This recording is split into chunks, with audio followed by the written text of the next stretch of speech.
Hi guys! First of all, I'd like to apologize for no video for last week. Last week was a really bad week for me. A lot of things went wrong that are nobody's fault and are just kind of things happened, and I just didn't have the energy or the motivation to film. So unfortunately there was no video last week, but this week I am back with some reviews. Things are not necessarily looking better, but I have a better outlook on them. So, starting off with The Day of the Triffids by John Wyndham. This does not match my other copies of my John Wyndham books, and it really bothers me, but this copy was cheap. I picked this up used. Unfortunately, the copies that I really like of John Wyndham, The Day of the Triffids, is really expensive. So I just picked up this copy because I really wanted to read it. And I'm so glad I did. This was fantastic. I can't remember what I gave it on Goodreads, but I'm pretty sure it was like 4 or 5 stars. Basically the premise is the main character, Bill, is in for eye surgery, and there's this amazing meteor shower going on at the beginning of the novel, and he can't see it, which turns out to be a good thing. And this is like within the first chapter, so I'm not giving anything away. Because the meteor shower, they think, turned everybody blind. And basically it's about society falling down, and there are these weird plants that have like shown up in the past few years of like before the meteor shower that are carnivorous and will eat people, but it wasn't a big deal because people could move, or could see, I mean, but then people become blind, so it becomes a really big issue. That's what the Triffids are. And yeah, it was really, really good. I really love Wyndham's writing. It's just, it's great. This was a really interesting perspective because it kind of dealt a little bit with what would happen if the Cold War turned hot. That's kind of one of the premises of this, is like they're dealing with the threat of the Cold War, and they've got all these nuclear warheads up in the sky, and like this is really great if you're interested in how people during the Cold War felt and thought about the Cold War and the threat of nuclear war. So yeah, I would definitely recommend this. Another great Wyndham. And next up, another of my favorite authors, Shirley Jackson's The Road Through the Wall. Oh my god, I adore this book. This is second to We Have Always Lived in the Castle. We've Always Lived in the Castle, I think, will always be my favorite. Mind you, I have The Sundial sitting on the shelf behind me waiting to be read because I ordered it as soon as I finished this one. And yeah, this was fantastic. This just deals with like the insidious nature of small town suburbia and racism and like bigotry, and it's fantastic. Oh my god, Shirley Jackson. Like, I'm so disappointed you died young. Youngish. I think she died when she was like in her 40s or something like that, of a heart attack. I could be totally wrong. Don't quote me on that. She died in her sleep in 1965 at the age of 48. There we go. The official Penguin story. But yeah, so she died fairly young. Unfortunately, we don't have that many books by her, but this one is definitely a must-read if you like her work. One of those kind of, it's very slow. There's not a lot of plot in it, I would say. There's no like driving story. It's just kind of a small snapshot of this street at a certain time, and it looks through all the families there. It goes over, I think it basically takes place over the course of a summer. Yeah. And yeah, she's so critical of suburban life, and I love it. Oh, Shirley Jackson. Next up, and I read this for class, I read Jean Dutard's A Dog's Head. This was really interesting. I read this for my more academic fantasy lit class. I'm currently taking 2 fantasy lit classes. I think I've mentioned this before.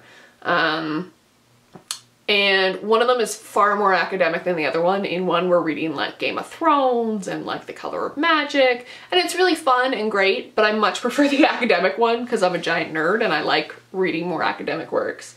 And the premise of this book is basically a small child is born with the head of a spaniel. And it basically chronicles his life. It's very short for something that chronicles his life, but basically it deals with how society deals with weird things. And it's set, I want to say during one of the world wars, I want to say. But yeah, this was fantastic. I quite enjoyed it.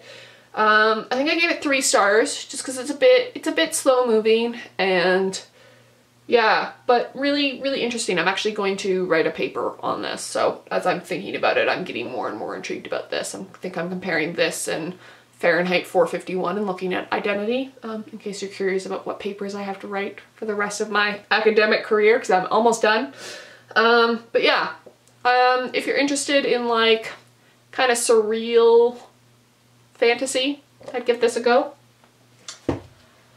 Next up is something that I don't normally talk a lot about on this channel, but I read Miss Marvel, which is a graphic novel. This is the first bind up. It's called No Normal. And I picked this up because it's been getting a lot of like reviews, and I do like graphic novels, and I do like the Marvel universe and the DC universe. I do have a slight edge to Marvel. And this was really interesting. Basically, the main protagonist is a young Muslim woman, and she's dealing with being Muslim, and she's dealing with being also American though, and the strictness of her family, as well as like all of a sudden partway through she gets superpowers. It's not really a spoiler, her name is Miss Marvel. I think it happens in technically the first issue. The artwork's really nice. It looks a bit like that. I gave this 3 stars. The story was a bit slow. To be fair, this is the beginning, so it's like her origin story. But I thought it was great the way it dealt with like the conflicts that she's undergoing right now. And it also deals with some of the stereotypes that Muslims are facing in America right now. So that was really, really interesting. But yeah, so that was something a little different. I needed something light last week, so I picked this up. And then last, but definitely not least, E.M. Forster's The Machine Stops. First of all, I'm just going to talk for a second about how much I love these mini modern classics. They are aesthetically beautiful. They are tiny. I have another one on its way to me. Unfortunately, I actually regret that in 2011, when these came out, I wasn't aware of them and that I didn't just buy the box set, because I've ordered the box set for the little black classics that Penguin is coming out with, and they look fantastic. And I want them all, and some of them are now out of print, so I'm a little sad about that. But regardless, I picked this up because it's E.M. Forster. I ordered this when I ordered Maurice and the Sundial, and unfortunately Maurice is still not here. It's been like 2 weeks. This is the sad thing about ordering from Book Depository, is that it takes forever. Sometimes it takes no time to get here, like this, and sometimes Maurice takes forever to get to me, and I'm sad.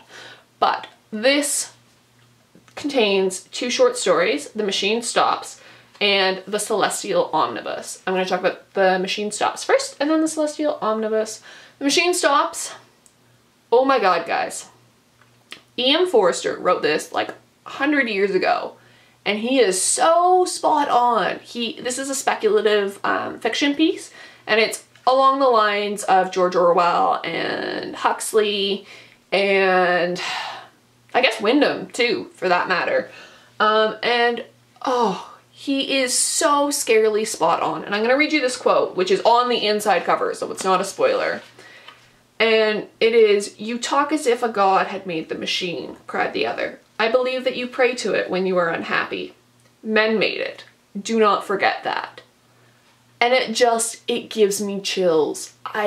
Oh my god, guys, read this. So different from Forster's other works. I would actually argue that The Machine Stops is better than 1984 and Brave New World. I'm just gonna put that out there. I think that Forster actually had a better vision of the future and like the problems that the future is going to face, writing this even before Orwell and Huxley. Just amazing. And then The Celestial Omnibus is like a short story, and it basically deals with a young boy who, there's this weird alley near his house, and It talks about omnibus stops, and which I think just means like one of those big buses that go everywhere. I'm not entirely sure. I'm just assuming because, like, you know, omni is all and bus is bus, so all bus. But it takes him up to heaven and he gets to meet all kinds of like literary characters, but nobody believes him. And it's like, it's really interesting. It's fantasy and it's super, super interesting. I didn't like it quite as much as The Machine Stops, but to be fair, The Machine Stops completely blew my mind, so that was a hard act to follow immediately after, but I would definitely recommend this, and I think it's like $5 on Book Depository, so like, for the cost of a Starbucks latte, which is terrible anyways, you should totally get this instead. But yes, those are the books that I have read recently, and I will see you guys next week with a video, hopefully. I might be getting some really bad news this week and I might not be able to film, but if I can, I will totally have a video. If not, I'm really sorry. I will be updating on Twitter and Instagram and stuff. If you want to know what I'm talking about, because I'm being kind of obtuse in this video, because this channel isn't about, you know, what I'm going through, you can always message me on those, and I'm, you know, pretty open about that kind of stuff. So yeah, I will see you guys later. Bye. Also, I'm totally channeling my inner Jason from The Heavy Blanks by wearing my floral sweater. Just a little side note. Actually, goodbye now.